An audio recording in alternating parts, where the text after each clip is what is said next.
Tristan da Cunha, kehidupan terpencil di tengah samudera.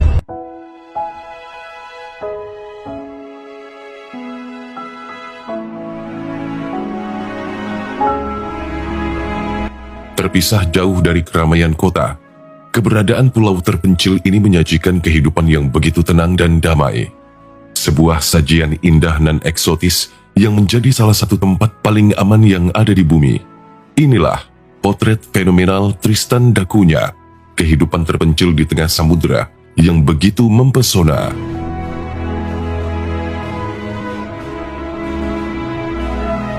Tristan da Cunha atau sering disebut dengan singkatan TDC, ini berlokasi di bagian selatan Samudra Atlantik dengan ibu kota Edinburgh of the Seven. Tristan da Cunha memiliki daratan dengan luas wilayah sebesar 98 km persegi dan menjadi bagian Ascension, seberang Laut Britania Raya dan Saint Helena. Tristan da Cunha tumbuh berdampingan bersama pulau tidak berpenghuni lainnya, mulai dari Pulau Nightingale, Pulau Gok, dan Pulau Inaccessible. Pulau dengan kehidupan terpencil di dunia ini hanya memiliki populasi penduduk sebanyak 275 orang saja. Tristan da Cunha dibangun oleh sekelompok gugusan kepulauan gunung berapi yang sangat megah dan luar biasa.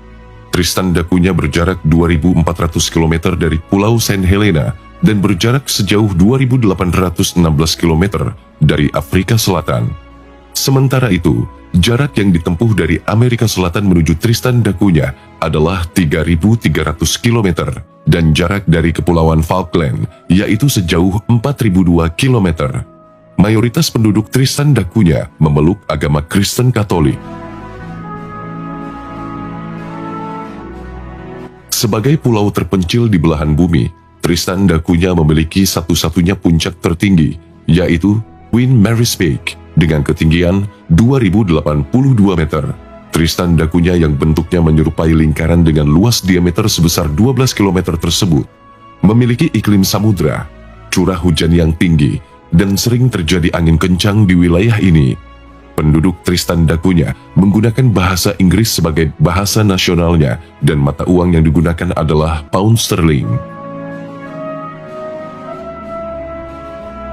Sejarah penemuan Pulau Tristan da Cunha bermula dari perjalanan penjelajah Portugis yang bernama Tristão da Cunha pada tahun 1506. Tristão da Cunha memberikan nama kepulauan vulkanik tersebut dengan nama Ilha de Tristão da Cunha. Pulau ini kemudian disebut dengan nama Tristan da Cunha dalam bahasa Inggris. Berselang 140 tahun setelahnya, tepatnya pada tahun 1643, Claes Gerrits sebagai ketua dari kru Heemstede melakukan pendaratan pertama kali di Tristan da Cunha.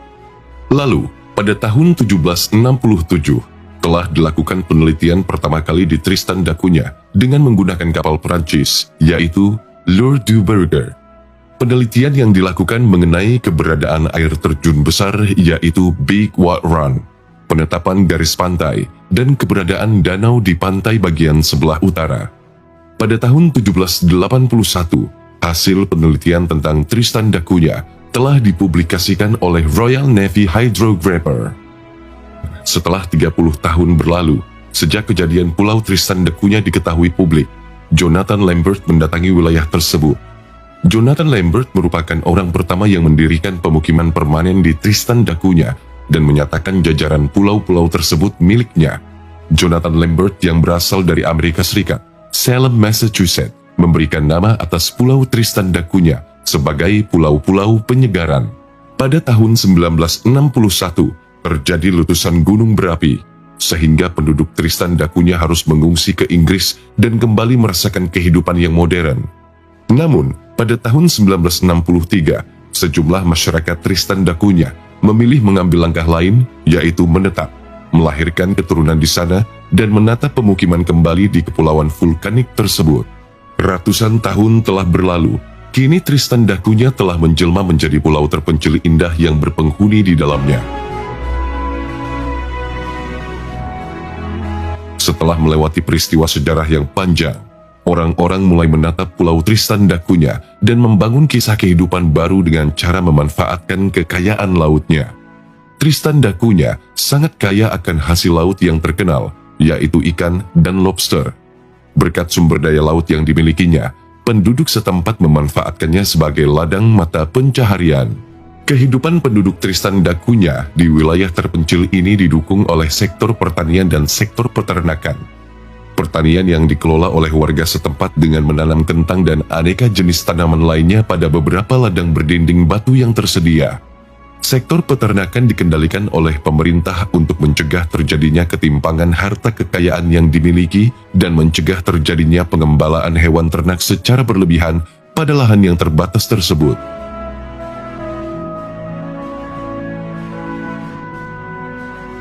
Terdapat beberapa fenomena langka yang tidak akan pernah ditemukan pada wilayah lainnya di muka bumi, mulai dari terdengarnya suara rumput yang akan tumbuh, burung yang jarang berkicau, hingga wilayah ini sama sekali tidak pernah terjamah oleh virus COVID-19.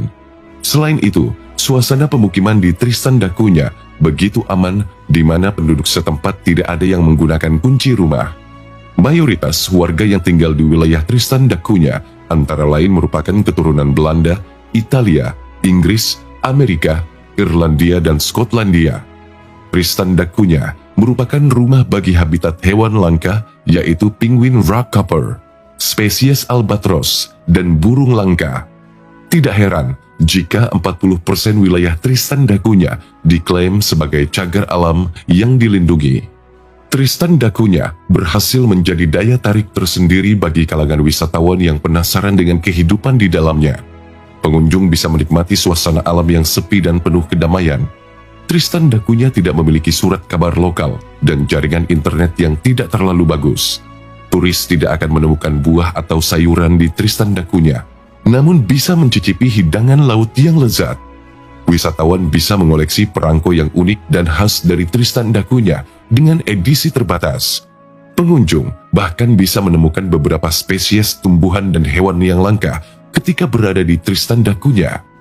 Tidak jarang, wisatawan juga mendaki gunung api yang masih aktif dan menginap melalui homestay atau museum rumah jerami tradisional yang telah disediakan.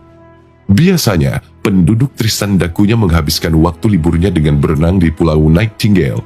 Karena arusnya tidak terlalu kuat dan berbahaya, Tristan da Cunha memiliki hari libur nasional yang selalu dirayakan, yaitu hari rating untuk membasmi tikus. Penduduk Tristan da Cunha juga merayakan hari raya tradisional seperti Natal dan Paskah.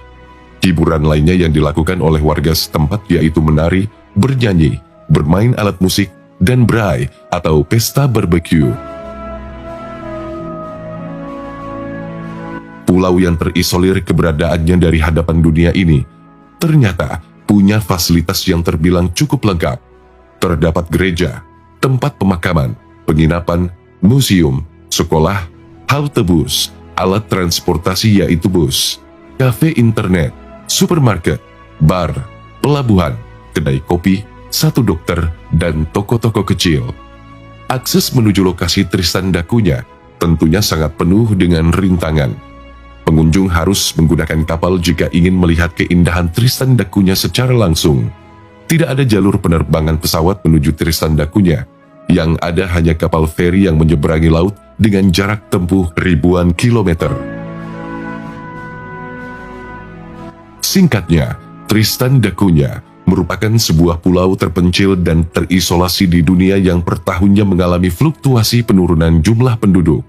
Tristan da Cunha hadir dengan sisi romantis kehidupan yang tidak biasa lewat suasananya yang tenang dan keanekaragaman hayati.